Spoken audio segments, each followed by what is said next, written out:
For today's Grimm adventure, we find ourselves in Beverly Hills on the corner of La Cienega Boulevard and Clifton Way. Right now you're looking at the SLS Hotel, but back in 1993, this was known as the Hotel Nico.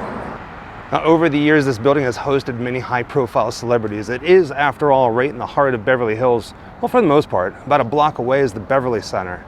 But today, we're going to be talking about River Phoenix and his, well, the day that he died.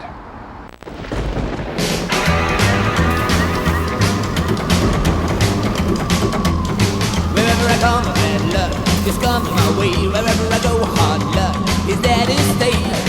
Good luck never stays a day. A bad luck's always coming my way.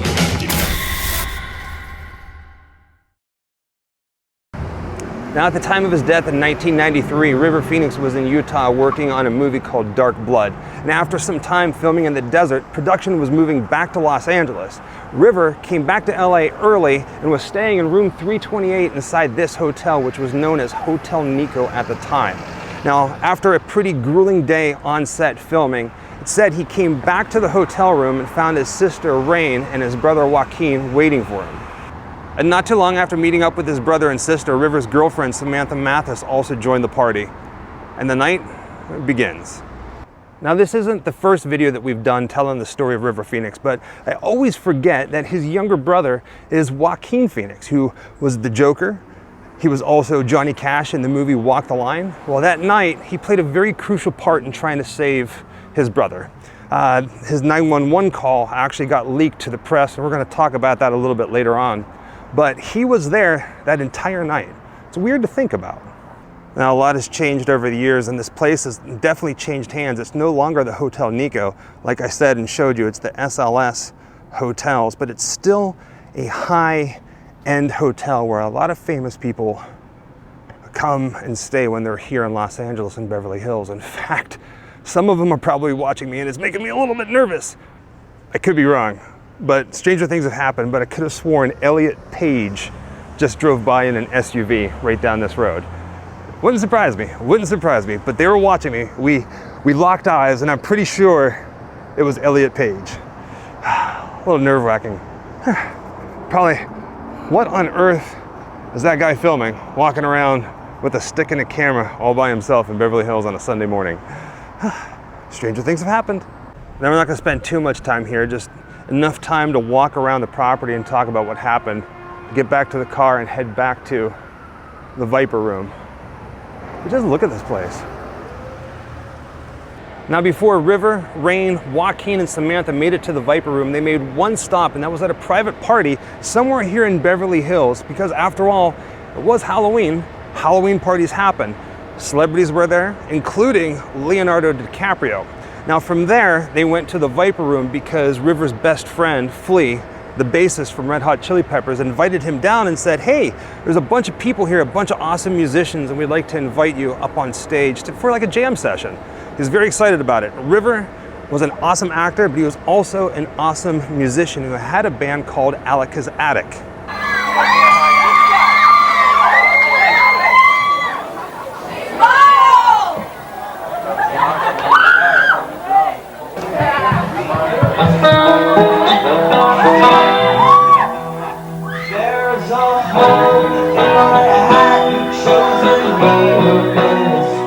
And that brings us to address 8852 Sunset Boulevard, the Viper Room, October 31st, 1993.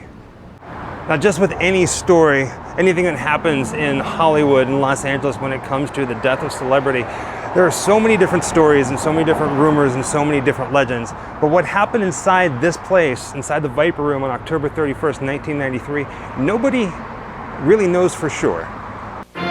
This is a Fox News update. The film world is mourning two deaths, actor River Phoenix and director Federico Fellini. 23-year-old Phoenix collapsed outside a Hollywood nightclub. The cause of death is under investigation. It happened outside the Viper Room, a popular West Hollywood night spot. His friends say Phoenix had been, in the words of one of them, acting strange. When he collapsed, his brother called 911 and mentioned the tranquilizer Valium. It's 7:33 now. An autopsy later today will determine the exact cause of death of one of Hollywood's rising stars, River Phoenix. Today's New York Daily News quotes a paramedic who said that the actor collapsed with all of the signs of a cocaine reaction. Now, there is a side entrance to this place, and I have no idea if River Phoenix and his family and his girlfriend entered through the side entrance, but the parking lot is around back. But let's just say that they came through the front door. They would have been walking right around this corner, this way to where I am standing. Now, the front entrance, the main door into the Viper Room, is right over here, just on the other side of the logo. This door right here. Now, he gets here. Inside, there's a party. Everybody's on stage. Everybody's playing. He's coming here with the intention of playing some music, jamming with his best buddy, Flea, as well as a bunch of other people. Sadly, it never happens. Now, because it's a Halloween party and everybody's having a good time, everybody's on stage, everybody's jamming, and it's taking a lot longer than what people are expecting. So I think it's Flea ends up relaying a message to River Phoenix saying, hey man, listen, I'm sorry, but we don't have enough time for you to get on stage and play with everybody. Now, supposedly, it really bothered him. He's been clean for quite some time up until tonight. He's been messing around with drugs being back here in Los Angeles. And the news that he's not going to be able to perform music with his friends on Halloween night with his family there and his girlfriend, it's a little too much for him to handle. So, at some point during the night, he does a drug concoction known as a speedball, which is cocaine and heroin, the same concoction that killed Belushi and Farley and Hoffman. Same thing is about to happen to River Phoenix. Now, by the time River Phoenix and everybody got here to the Viper Room, River was already doing some drugs. Not sure what, I think it was just like marijuana and a couple other different things, but whenever he got here and he ended up taking the speedball, it really hit him hard. Now, when he got back to where he was sitting, where Rain and Joaquin and Samantha were, they said that he just had this slumpy kind of ragdoll look about him. Like there was something completely different. Like he was fading. At one point, Samantha Mathis, River's girlfriend, goes to the bathroom, and when she comes back out, she witnesses a couple people carrying River out the door, which is that door in the center of your screen. They walk right out that door, and when they get to right about here, River falls to the ground and he starts going into convulsions immediately. And this goes on for about 10 minutes. With River Phoenix passed out on the sidewalk, pretty much right in front of where I am sitting, he's convulsing, basically he's dying. Word of what happened circulates around the club and people start coming out, including Rain and Joaquin. Rain climbs on top of River and starts trying to give him mouth-to-mouth and CPR. And Joaquin rushes off down the sidewalk here to a payphone, and that's where he makes the phone call to 911 that was leaked to the press. It's a little hard to hear, but here it is. He's having seizures on Sunset and Larrabee. Please come here. Before actor Joaquin Phoenix walked the line as Johnny Cash, he was at his brother River Phoenix's side as he collapsed outside the Viper Room in Los Angeles back in 1993. How old is he? He's 23. Stay on the line with me and calm down a little bit, all right? Okay, I'm calm, but he's having seizures. Get over here, please. You must get over here, please. Okay, take it easy, okay? Okay, now I think he had Valium or something. I don't know. Please, because he's dying, please. River Phoenix died that night. An autopsy would show he overdosed on a combination of cocaine and heroin. Now, before I walk up the street and show you the payphone where River's brother Joaquin makes the 911 phone call, I do want to point out something that I always found a little disturbing. Because of the movie Dark Blood, River Phoenix dyed his hair black. Now, if you remember anything about River Phoenix or Google him right now, you're going to see that his hair was like a sandy blonde, like a dirty blonde, brownish, if you will. At that night, the Viper Room was packed shoulder to shoulder, wall to wall, so many different people, so many different celebrities in there. Everybody was doing drugs, everybody was drinking, everybody was having a good time, that nobody realized that the man passed out front on the sidewalk, going into convulsions and dying, was River Phoenix. There was even a celebrity photographer who came around that corner that's back there and saw it and just thought, oh, maybe it was just a homeless person or somebody who just had too much fun, was just puking in the streets. Had no idea until the next day that it was River Phoenix. Now, as we walk up the sidewalk, I do want to point out a few things for historical reference. That building right there, that's the historic Whiskey A Go-Go, and a couple blocks up, right about there, is the Rainbow Bar and Grill and the Roxy. Now, as we pass it, you can see that logo on the door that River would have come out. And Joaquin, in an attempt to save his brother. Now, keep in mind, some time has passed. I don't think I mentioned that. I think it was probably about like 10 minutes or something like that, where he was going into convulsions for 10 minutes. But he runs over to here, in front of the Sunset Strip Liquor. This little spot here, you can see these two birds up there. One says, "Is that a payphone?" And the other bird says, "Thought they were extinct." And I guess in a way that they were, but right here is where that payphone would have been. You can see a mark right there on the ground. Right now I'm standing in the exact spot Joaquin Phoenix was standing in when he made the phone call to 911. Now, River Phoenix was collapsed and laying in the middle of the sidewalk right about there in front of the Viper Room. And what makes this listening to the phone call really hard is you can hear a young Joaquin Phoenix in hysterics. So much so that the 911 operator asks him to calm down. And if he can't calm down, to please give the phone to somebody else. And what makes it even harder, you can hear Joaquin just kind of panicking. And you can just imagine him turning from right where I'm standing, looking down the sidewalk to see if his brother's okay or if he gets up. And ultimately, he died right there. I have no idea how long River Phoenix was laying here on the sidewalk.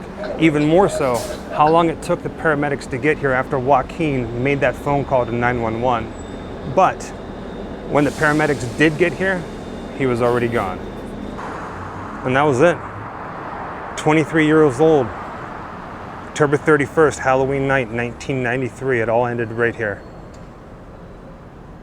So sad.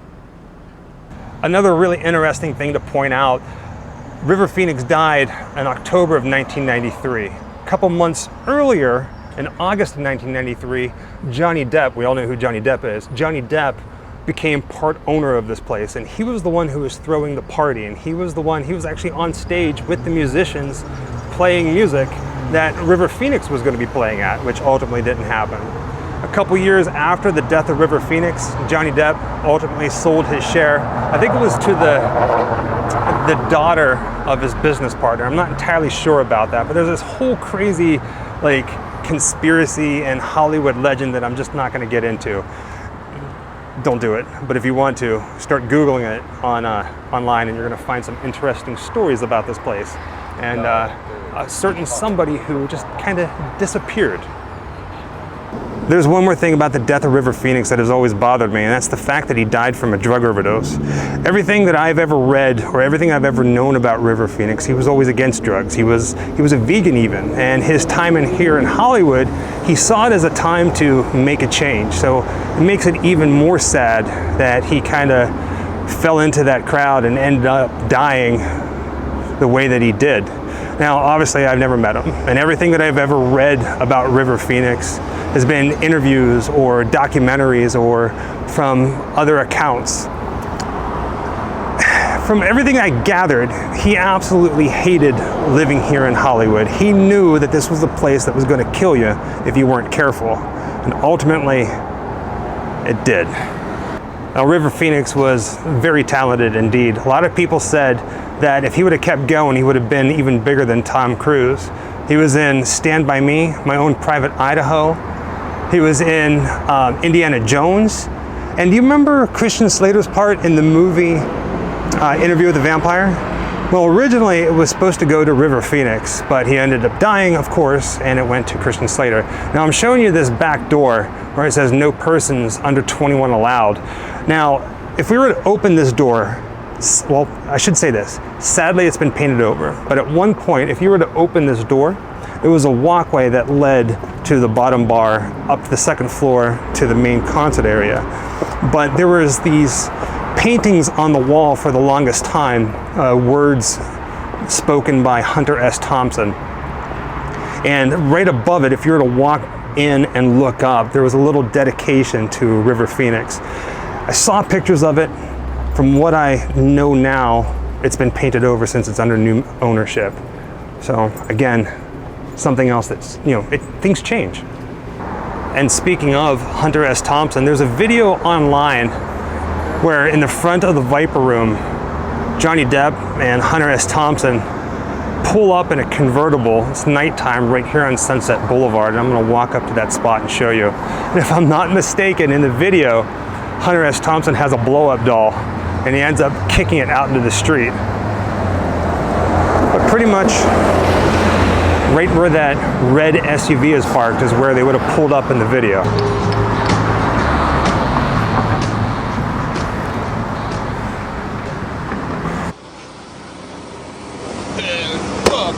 Hey, Hunter, they're holding the van till you get in. Okay.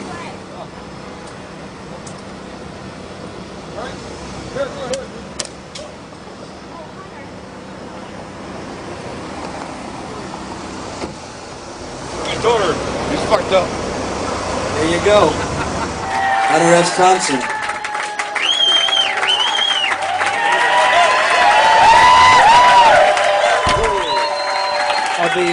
I'll be interpreting for Dr. Thompson. You go ahead. Stay right there. You have no place to hide. The amount of stories that can be told about this place. At some point, someday, come back here and tell you a few different more. I reached out to the management of the club, of the Viper Room, hoping they're gonna get back to me and we can take you guys inside and show you how it looks today, especially that walkway, the hallway down there on the bottom where it used to have a dedication to River Phoenix. The next stop on our story on River Phoenix and his time here in California, the death, is a little memorial garden here in Arcadia, California at this Methodist hospital. And just to be clear, before we start talking about the memorial garden, River Phoenix is not buried here. This is not his final resting place. In fact, River Phoenix was actually cremated and his ashes were given to his family, and his family scattered his ashes behind a favorite tree on the family farm in Florida. It was a very private ceremony. A bunch of people were there, like Rob Reiner and a couple other different people. For some reason, here in Arcadia, California, and not many people know why, there's a rock garden dedicated to him. Right there. This kind of feels like one of those cases where if you blink, you miss it. But Arcadia, California, it's about 20 miles outside of Los Angeles where River Phoenix died in front of the Viper Room in Hollywood. But right here in a little closed off section that's supposedly only available to employees, you'll find the River Phoenix Memorial Garden.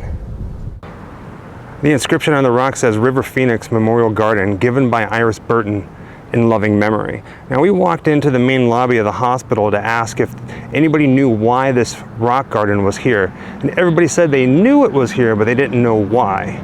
Well, it turns out that Iris Burton was River Phoenix's talent agent, his manager. She too, at one point growing up, she was a child actor, and as she got older, she decided to represent a lot of childhood actors. The Olsen twins, Kirk Cameron, River Phoenix, and if I'm not mistaken, I'm pretty sure other members of the Phoenix family. And with that being said, thank you for joining us on another grim adventure, this time telling the story of the death of actor River Phoenix. Until next time, happy Halloween. Wherever I come, bad luck just comes my way. Wherever I go, hard luck is there to stay. Good luck never stays a day. Bad luck's always coming my way.